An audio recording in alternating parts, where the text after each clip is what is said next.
मी जे तुम्हाला आता पेपर महाजनचे दाखवले आहे तर त्यांना 59 कोटीचं कर्ज शेतमांगर आणि 3.39 जागेवर दिलेलं आहे.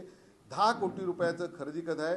मुळात त्याचं व्हॅल्युएशन हे फक्त 88 लाख आहे आणि त्याच्यावर एवढी मोठी रक्कम दिलेली आहे आणि ती आज नोंद या घरपत्रक उतारावर आणि सातबारावर ही उतारा नोंद आपल्याला दिसते. आणि या सगळ्यावरून 10 कोटीच्या जागेवर ज्यावेळी एवढ्या मोठ्या रकमेची उचल बँकेकडून घेतली जाते तोच घोटाळा आहे.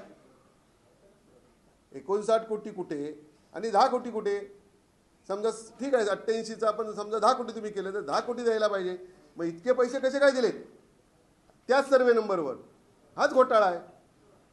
आणि त्याला कारणीभूत बँकेचे चेअरमन मनीष दळवी हे त्यातले एक नंबरचे आरोपी आहेत आणि प्रमोद गावडे 2 नंबरचे आरोपी आहेत आणि त्यांच्यावर कारवाई करावी अशा प्रकारची माझी मागणी आहे.